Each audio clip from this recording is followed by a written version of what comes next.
Every day, millions of people look to what the richest and most successful people in the world are doing to try and decide on what they themselves should do. And nowhere is this more the case than when it comes to investing. Nancy Pelosi's portfolio is going to be turned into an ETF, allowing everyday people to copy her every move. We scour footage and records of interviews from people like Elon Musk and Jeff Bezos to try and predict and find out some kind of secret they let loose. We scour footage and records of interviews from people like Elon Musk to try and find some kind of secret that they let loose that details what will happen next. But here and today, we don't need to dig very deep when it comes to China. Billionaires, politicians and businessmen all over the world are abandoning China and putting their capital to work elsewhere, and the question that I'm seeing asked over and over again is why? Why has Cathie Wood, a fund manager who until just a few months ago was extremely bullish on the market and its high flyers, now abandoned almost all of her positions in Chinese companies? Why has Mohnish Pabrai, a man who once said that Alibaba is the best company in the world, now tucking his tail in between his legs and running away?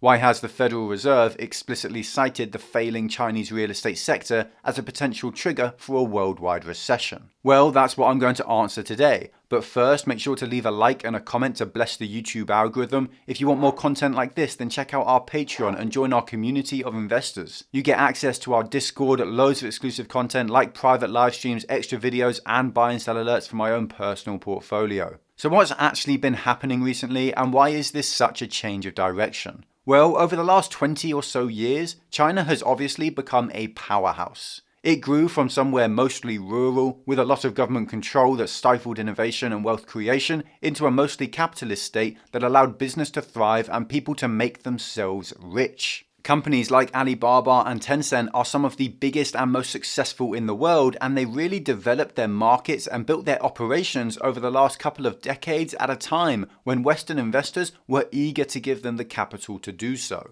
Most people, and I really do mean most people because very few have been bearish on China for the most part of this period, genuinely believed that they were investing in the next United States. The next country that would have the natural resources, the population and the foresight to build itself into a capitalist superpower that would generate trillions of dollars of wealth. And it's pretty easy to see why, to be honest. Right off the bat, China is huge. It has well over 1 billion people and natural resources scattered all over the country. Countries create borders and boundaries that often throttle business and wealth creation, but China's internal market alone is so absolutely huge that there is monumental growth potential for companies purely within the country. Their population being so huge as well means that the business based in China just has more potential customers, employers and partners than one based somewhere else. The country was also developing, and it was developing at an incredible pace. Millions of people were moving into cities every year, learning skills and languages, spending their hard-earned cash and helping to grow the economy. On top of all that, the country had some really high-tech, promising industries that were very strong and could help China rival the US. Technology, new materials, finance and other really valuable markets were developing and spearheading the country's growth at light speed, convincing billions of dollars to enter the markets and allocate that capital in China as opposed to anywhere else. But all of this growth, this wealth creation, came with a great big cloud hanging over it, and that was the Chinese Communist Party. Now, most people thought that as China got wealthier, it would also liberalize. The CCP would lose its authoritarian elements, and the country might even develop into a real democracy. Now, I know that sounds funny and silly today, but it's happened in loads of different countries over the course of the 20th century, and there wasn't much reason to believe that it wouldn't pan out any different in China. Of course, we know that that idea never came true. The CCP has not embraced democracy, it has not liberalized, and it has not reneged on its communist ways. It is clear that the CCP allowed capitalism to thrive purely because it would make the country wealthier and therefore the CCP more powerful. They allowed businesses and businessmen to create wealth to build the economy into what it is today, only to then turn their backs on the source of all that prosperity and seize it all for themselves. And this is what it all comes down to. This is the real reason investors are taking their capital and running away, why they've turned their back on the country that has for decades been their cash cow.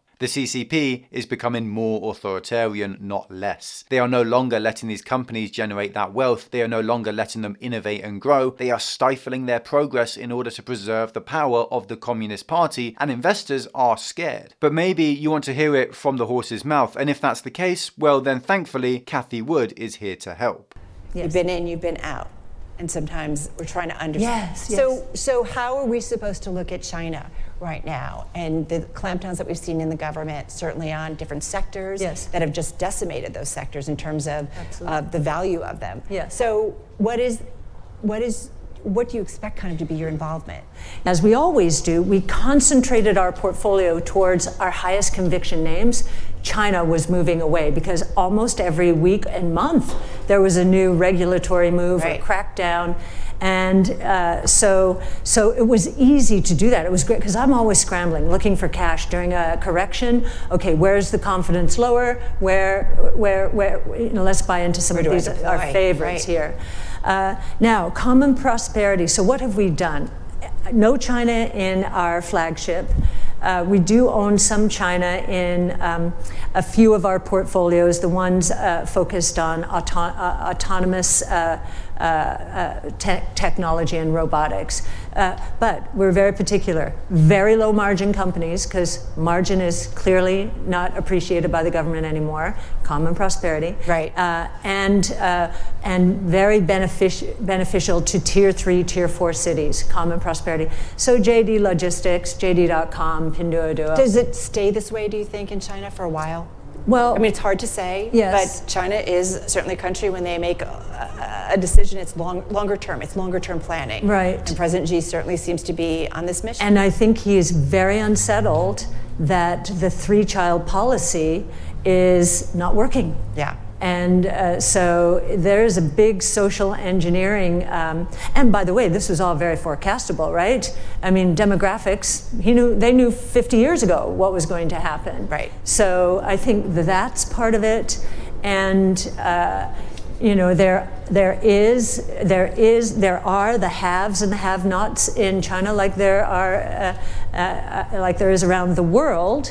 I think China's taking it more seriously because there's probably more social unrest than we now appreciate. What I don't understand is they're going after real estate, which is 75% of the consumer savings in China. Individuals in China. And if individual saving. If the prices are going down, which they have been, I think that could really hurt consumer confidence. I think it already is. And then last weekend, or the weekend before, the national government went after the regulators who had focused on the financial industry, as well as the financial institutions. And I'm just saying, wow, they're playing with fire. It's a moving, yeah. And talk about a cyclical risk out there. Think about that if we lose China. At the margin, China has been responsible for a tremendous amount of cyclical growth. Right. And commodity price inflation. Did an M&A panel here, and one of the risks that one of the bankers brought up is that China specifically, geopolitical even though, in terms of military tension. So everybody's watching. So the future.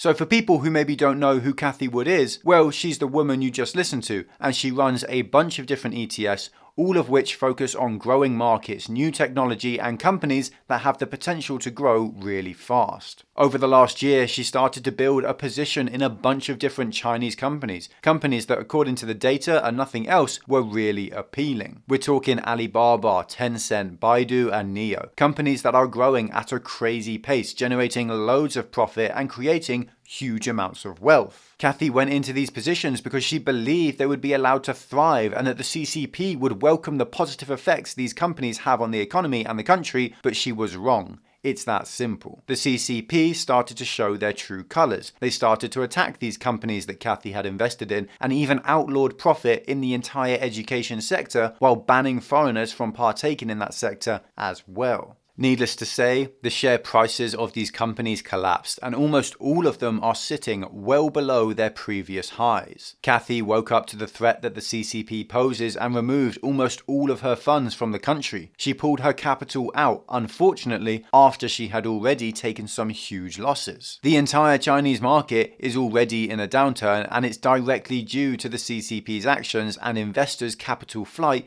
as a result of those actions, and the words of Cathie Wood hold particular value because she was one of those investors who lost faith in the country and pulled her capital away. But it isn't just Cathie Wood who is running away from the Chinese markets. Mohnish Pabrai is another high-flying fund manager, but one who focuses on value investments as opposed to growth like Cathie Wood. Nonetheless, over the last couple decades, Pabrai has found lots to like about a bunch of different Chinese companies, seeing them as unjustly undervalued, especially when considering how profitable they are, how quickly they are growing, and the growth of their industries as well. Alibaba was sort of a favourite for Pabrai. He absolutely loved the stock, and if you don't believe me, well, I'll let him tell you himself. What's your overall thesis with Baba?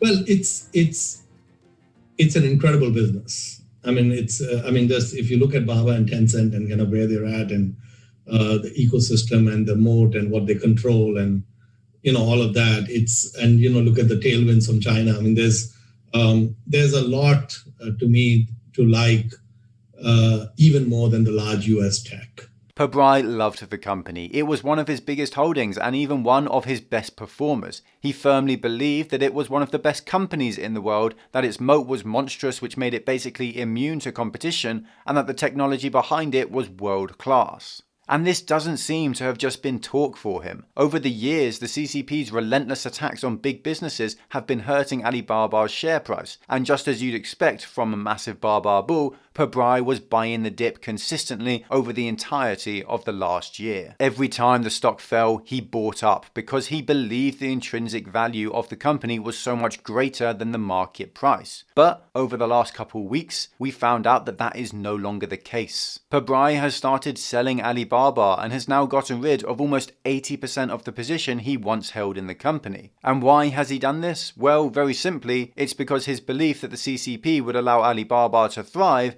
has changed. The company is, while looking at the numbers side of things, more undervalued than ever, and the only negative is that the CCP seem to be keeping Baba in the frying pan and keeping it under pressure. They have continued to fine the company for seemingly random reasons, essentially stealing profits from the shareholders, and they've indicated that the company is too powerful and needs to be knocked down a peg. This is quite literally a worst case scenario for any investor to own shares in a company that has a target on its back and a company that is extremely vulnerable to the powers that be as well. We all remember how Jack Ma found himself on the wrong end of a coup and was basically imprisoned by a tyrannical regime for months. It seems that, while maybe being a little late to the party, Pabrai is now on the right side of history, and he finally recognizes that the CCP pose too much of a threat to big business in China. But the problems with China don't end there. Even the Federal Reserve is starting to worry about the Chinese market and what a crash over there would mean for the West, and who can blame them. Problems are mounting up in the US as well. Jerome Powell has now finally admitted that inflation isn't transitory and that the Fed's monetary policy has been unsustainable. In particular though, the Fed is worried about the Chinese housing market and the fact that the bubble seems to have already popped. Property developers like Evergrande and Fantasia have been on the brink of bankruptcy for over a month now, and every day that passes,